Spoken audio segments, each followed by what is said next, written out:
I love pheasants, but they're just so, the colour is so stunning. You don't realise as you get close up to them. Almost iridescent.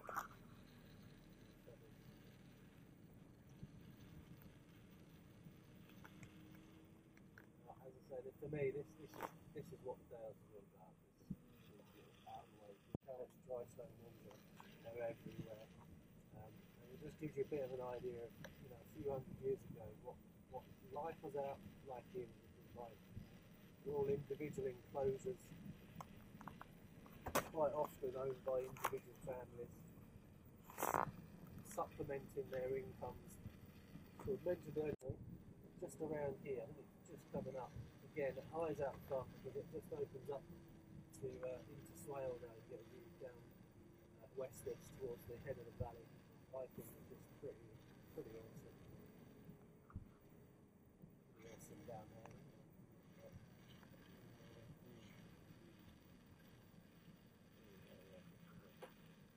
I love this field. This is absolutely spectacular. Swing around and there it is, all open up in front of you.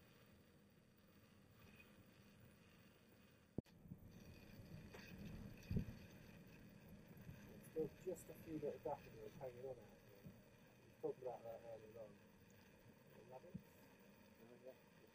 And the daffodils in York are long gone.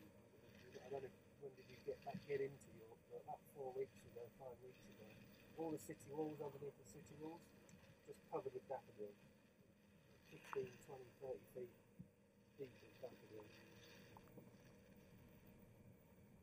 How was that for everyone? Was everyone comfortable with that ride over? That's too scary for you? No, we did well. You just come round the corner. Yeah.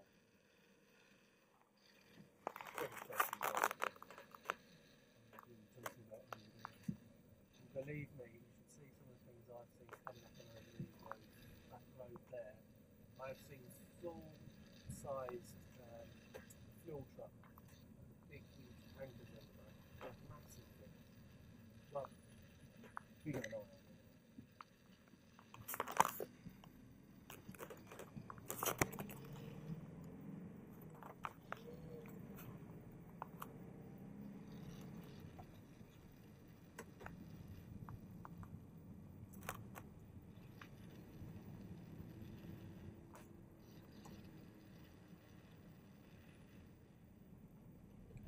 So there's craftsmen who make these fences, they did that before? Yeah, so years ago when they were originally built, it was quite a common sort of trade, I suppose. It's amazing, there's 7,000 miles of dry stone walls, which essentially they were all put up within a few decades, really. Late 1700s, early 1800s. Back then it was quite a common thing. Nowadays it's very uncommon. Yeah. Very good living, very satisfactory living. I imagine anyone being a dry stone waller. Cost implications today. If they were building them today, it would cost them something like £4 billion to build the dry stone walls. So in a way they are priceless. And it would. It's a bit of a silly stat that I came up with, but if one man started building the dry stone walls, and I think it was an average of 5 metres a day, which is the average amount you do, it would take over 8,000 years for that one man to build all the dry stone walls. Well, that's how many there are.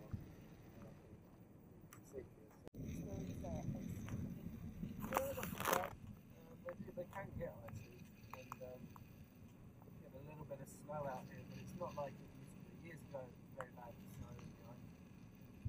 You're talking about James Herriot, British purposes English road, they really talk about the snow. And I remember below us, yeah, you can see it, just very dry.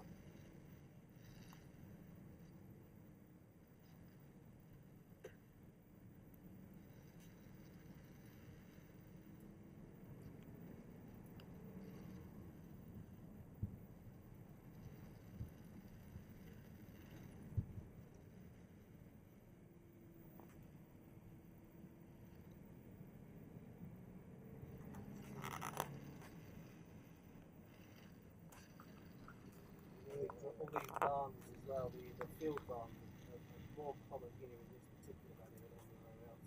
Again, it's linked with the miners and their supplementing their income with their small farmsteads and freeholds. Where they've kept a couple of cattle, where they've stored their hay.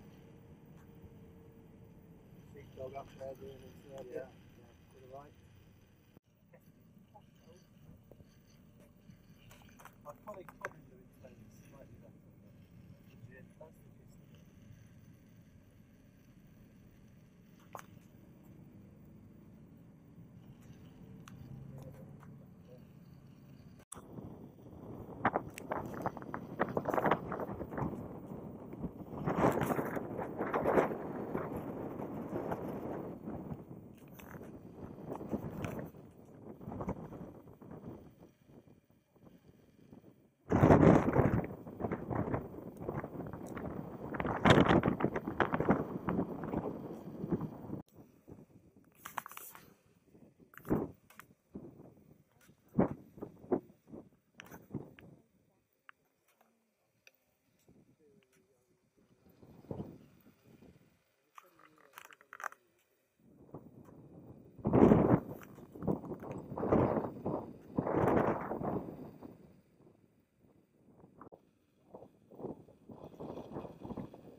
Fairly central. There's several valleys and roads coming out of Moors itself. So that particular one over there goes up to Wharfdale, that leads to the south. Wensleydale leads to the east. Go out to the west, so that takes you through to Garsdale and out to the Lake District, and then come up over the Butter Tubs, and that takes you into Swaledale. So, you know, there's lots of roads leading from Moors, which is why it's such a thriving sort of little community, really, and has been for centuries.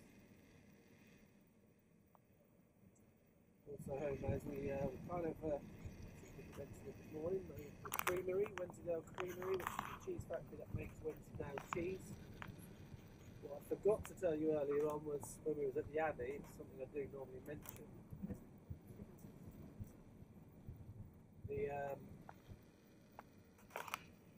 were French monks when they came over, and of course the French do very well as make cheese, yeah?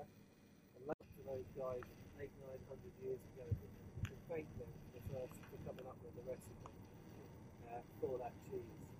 And again, if you do try it, if you do go up to the creamery, they've got about 20 different varieties of cheese that you can try. It's all for free.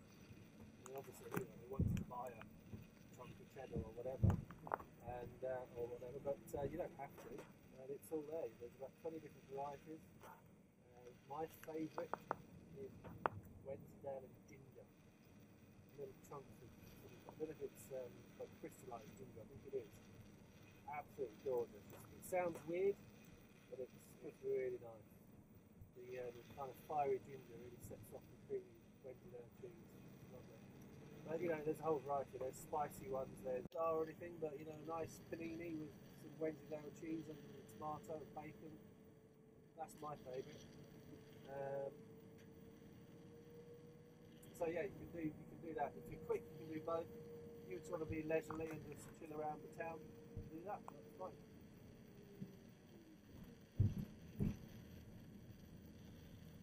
All you need to do is decide in the next couple of minutes what you would like to do. I will be driving through the town first of all, and anyone who wants to get out in the town, you don't want to go to the creamery, you just want to stay in the town, you need to get out there, get out, you'll be the first to get on. Those who do want to go up quick.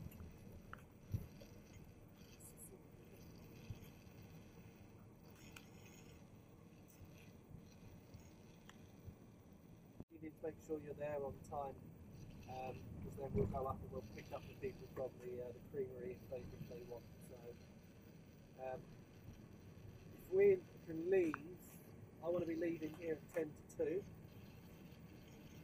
So basically anyone who's going to be at the creamery, 10 to 2, that's when I'm going to be leaving there. 5 minutes before the town centre.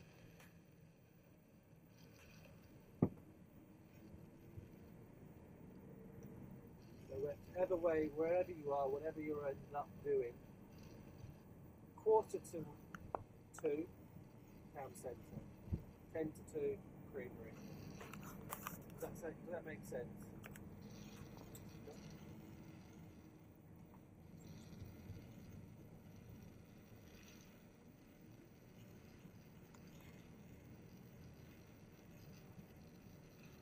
Have got any questions before everyone kind of departs and disappears? Higher roads.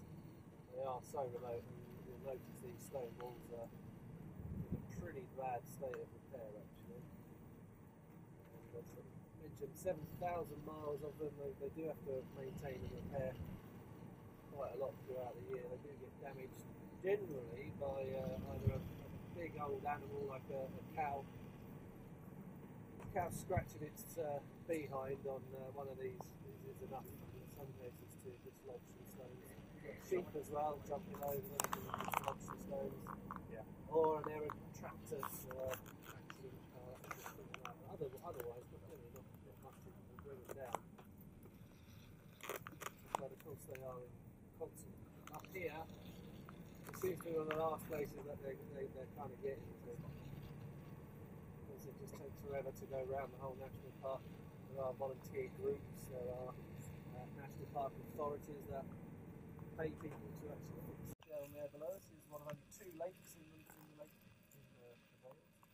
That is Summer Water. Basically that valley that you can see sloping away, that's Wednesday there, so that's where we according to another myth or legend, underneath Summer Water is in southwards, and again we start getting these far-reaching views over the different valleys, so you can see them one after the other.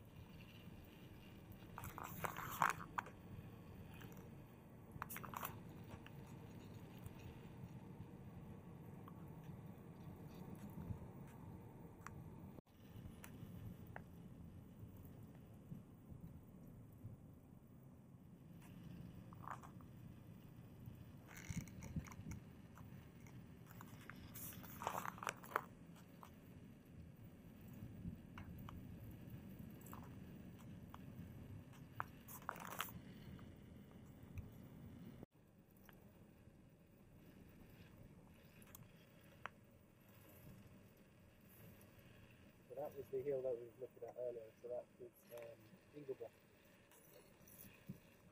On top of that hill was the biggest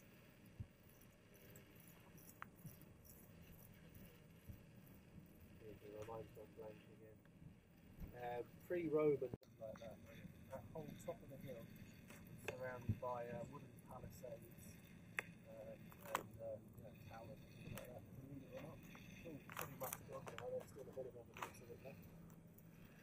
That is where the tribes would have protected themselves in times of war.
couple of miles just a bit further down. It might be a nice little spot for a photo. So if you just bear with us, we'll get down past that.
The whole length of the valley there are little streams coming down into it, so it's not going.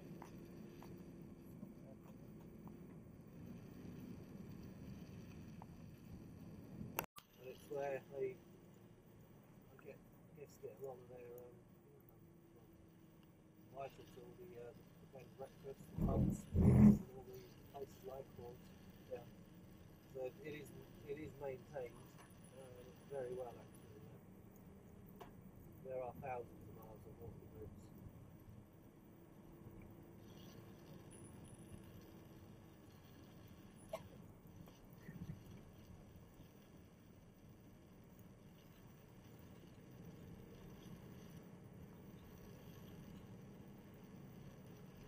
Very busy this road tonight.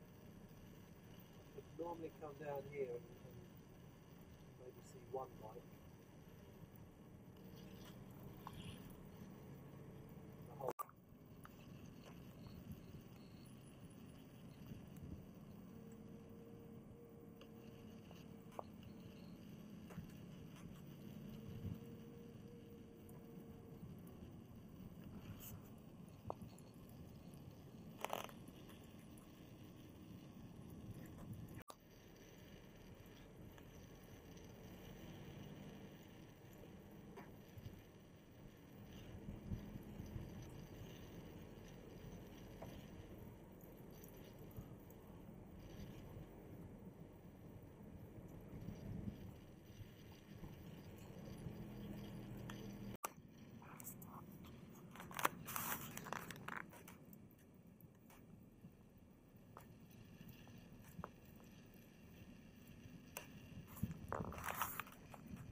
something quickly to show you if you come through towards the end of this next village, Hubberhole. Hubbard's National Parks. A lot of rules and regulations about what you can and can't do, especially in terms of building new homes specifically. The reason why there's only 26,000 people, you can't build new homes really out here unless you follow very strict guidance and lucky enough to have the money to do it. This building just down here on the left was built, or certainly the shell of it was built in 2014. I don't even think it's finished yet when I look at it. But this gives you an idea. I mean, it looks the same as any other house almost. Obviously it looks a bit new because it is, but given a few years weathering in and whatnot, you wouldn't tell obviously that it was any different from anything else. The point is, you can't go and build a fancy glass and steel aluminium house out here because it doesn't fit in. When you building something that's got to fit in with everything else that's around you, using local stone and where possible local kind of roof tiles and slates, things like that.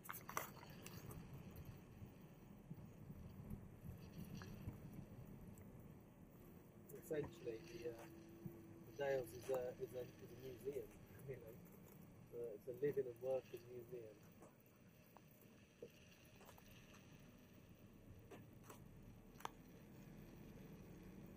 Flat the valley floor is the very typical glacial kind of flat bottomed valley.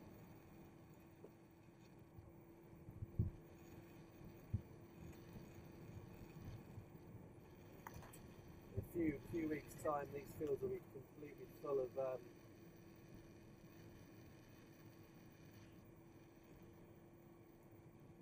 wild flowers. These are very well known wild flower meadows out here. So, particularly buttercups. You've heard of a buttercup? I'm sure you have. They're little yellow flowers, and from a great height. There's another way down.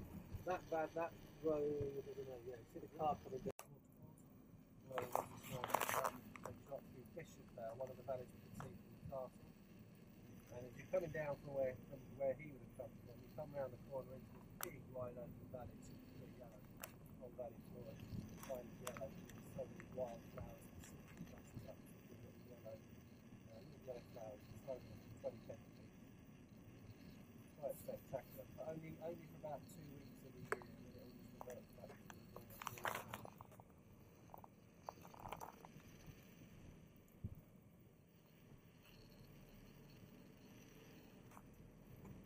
Buckford.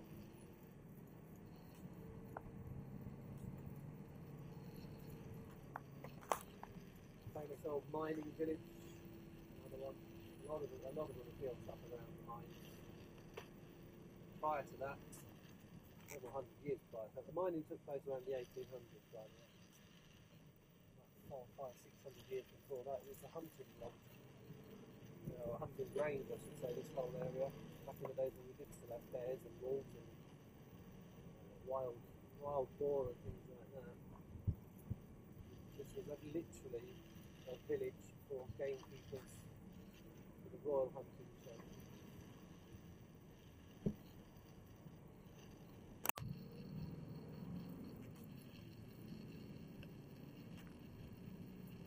Holes in the barns, you know what they're for?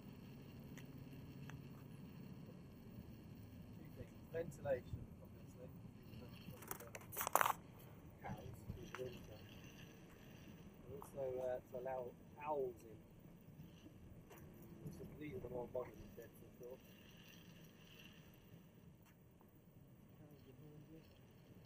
And so those little holes you see inside, that would allow barn owls in and out. And because they used to store hay, it attracted mice and rats and things like that, and therefore the owls would come in and easily prey for them. It was all clever, all very cleverly worked out the way they did things.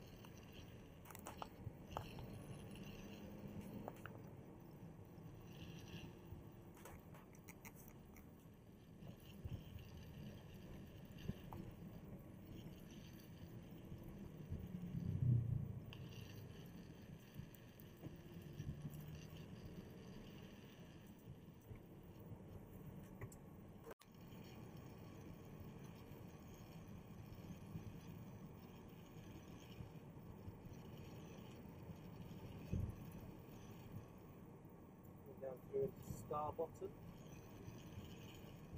inner child in me still thinks this is almost the funniest name of the village ever.